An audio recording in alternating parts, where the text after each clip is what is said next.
Maristela está te mandando um abraço. Ok, pessoal, voltamos. Normalmente, quando a gente entra para o comercial, rola um bate-papo, né? Fica todo mundo conversando aqui. Adivinha quem é que não falou nada? Eu. Só elas falaram aqui. Só elas falaram. Mas um papo extremamente produtivo. Com a gente aqui, a minha psicóloga, Maristela, né? E ela está botando aqui, falando, olá, um debate super necessário, pois de um lado temos as crianças que precisam voltar a se relacionar e se socializar, voltar a ter sua educação direcionada pelo competente profissional da educação que está se desdobrando para fazer sua melhor entrega. E do outro lado, a urgência de preparar toda a infraestrutura necessária para receber com segurança alunos, professores, equipe técnica, equipe de apoio. E dê o meu abraço à Bibi, doutora Maristela. Comenta aí o que ela falou, né? Maristela, isso a gente comunga da mesma opinião, né? Está desligado.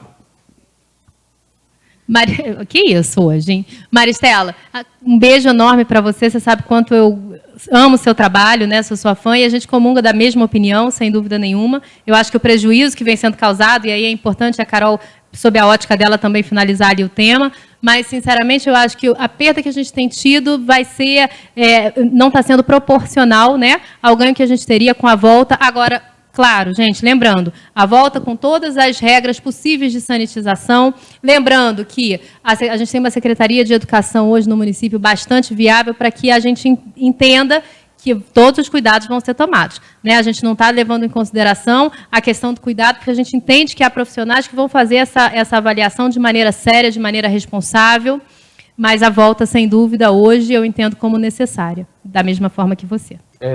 Aqui, o pastor Eduardo Itaboraí assistindo a gente, Suelen Castro também, a Patrícia assistindo a gente, Leci Santos de Andrade, vacinação para os profissionais da educação, Antoniele Carvalho, olá, boa tarde. A Bianca acabou de responder, Antoniele, acabou de responder a você.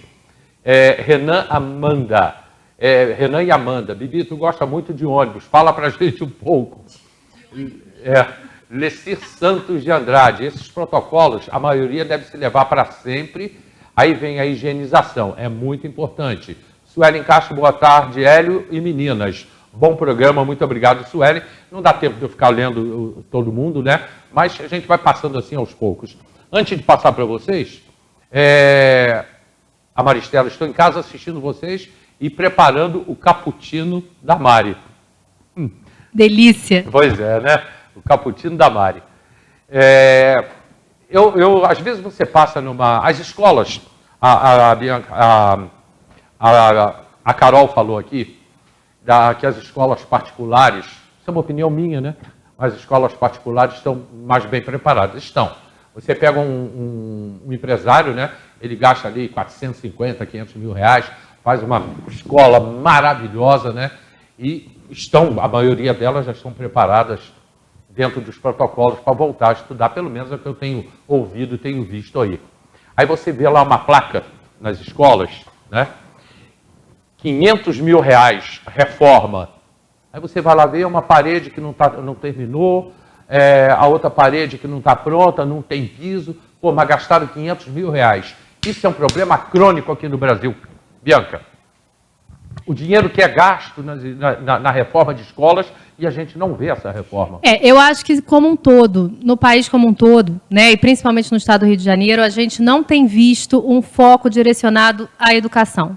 Eu não estou falando como educadora, estou falando como cidadã, estou falando como vocês sabem que a gente sempre fez inserção em comunidade, principalmente na consultoria política, e a gente entende que há um déficit muito, muito, muito grande para as crianças hoje, e aí a gente para diretamente na escola, né? É claro que a gente tem escolas com profissionais excelentes, mas a gente ainda precisa voltar o olhar para a escola novamente, entendendo que cada escola recebe o seu público direcionado e precisa ser cuidada e precisa ter um olhar extremamente importante e focado, porque a escola, sem dúvida nenhuma, é quem vai preparar o cidadão, né, do futuro. Parece uma frase clichê, mas é um fato. E hoje eu, sinceramente, não tenho visto isso. Carol? Eu acho que é importante a gente desmistificar algumas coisas que estão sendo colocadas, principalmente a gente viu ontem na fala do MP, e eu, inclusive, me exaltei porque o que estava sendo colocado era uma mentira. E aí eu não podia permitir isso enquanto representante da categoria dos profissionais da educação. Né? Dizer que nós, profissionais da educação, não estamos trabalhando. E aí, Bibi, dizer que o direito à educação está sendo negado às crianças e adolescentes é também negar e não reconhecer o trabalho de vários docentes e profissionais da educação que se dedicaram desde o ano passado arduamente, mesmo com as condições precárias, porque a prefeitura poderia ter disponibilizado, né, maior infraestrutura para esses profissionais que tiveram que utilizar seus próprios celulares, seus próprios WhatsApp, se reinventar para dar conta, né, de fazer minimamente um processo educacional. Então, me incomoda um pouco essa fala, porque não reconhece o trabalho desses profissionais. E nós, professores, nós já somos tão desvalorizados, Bibi. Né?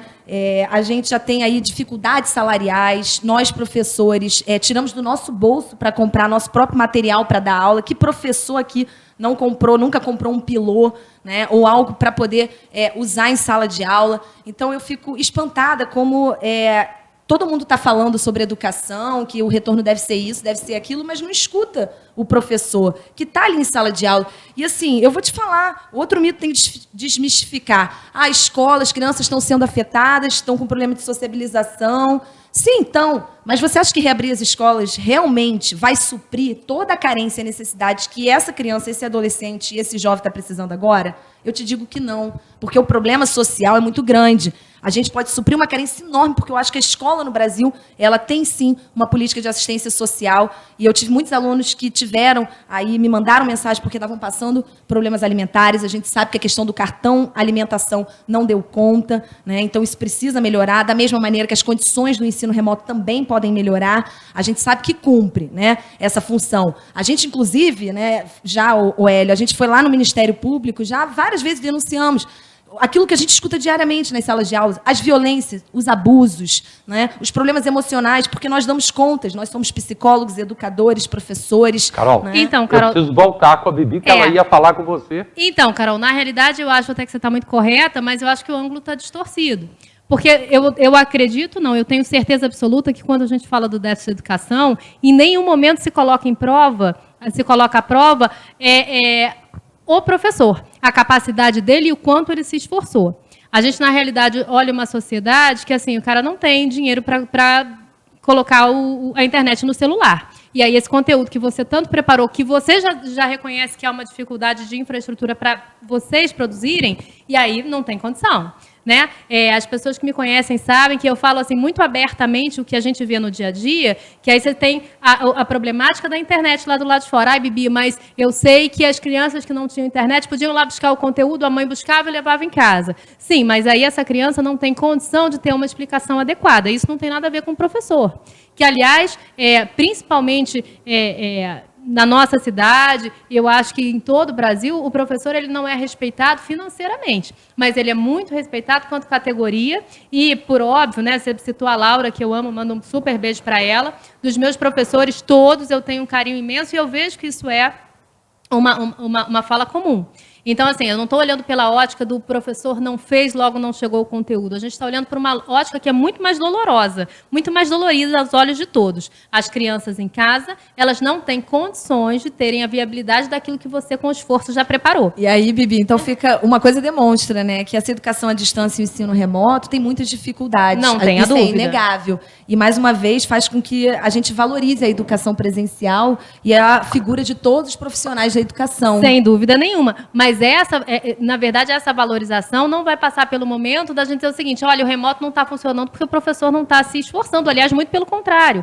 Até porque eu entendo que seja uma aflição grande do professor também querer voltar para a sala de aula. A gente está louco para voltar à sala de aula. Parece que a gente não quer, entendeu? Mas a gente está muito angustiado, então, a gente quer. Mas a gente quer voltar voltar com segurança, porque a gente sabe a estrutura. A gente sabe que conter 20, 30 crianças com máscara, seguindo todos aqueles protocolos, essa criança, esse adolescente, que ele quer ir para a escola não para o conteúdo, ele quer ir pela sociabilização. A gente não vai conter. Se a gente não contém, aí eu quero deixar uma pergunta para vocês aí de casa que estão nos assistindo. Alô, pessoal. Se a gente não contém surto de conjuntivite, de piolho, de sarna, de gripe normal nas escolas, eu me pergunto, a gente vai conter o surto da Covid-19 nas escolas? Olha, Não. a gente precisa fazer um acompanhamento um pouco mais de perto. A gente, por exemplo, tem atividades onde, não, por exemplo, né, a gente tem aí um grande herói, e aí eu vou puxar um pouquinho a minha sardinha, tirando um pouquinho até da educação, né?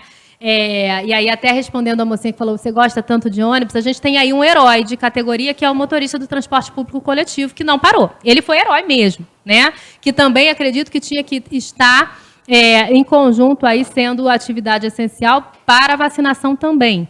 Né? Mas isso eu vou deixar lá com o nosso querido Mota, do sindicato, mas ele não parou. E a gente, na verdade, não teve um surto, graças a Deus, a gente teve, foi muito minimizado isso, poucos profissionais tiveram.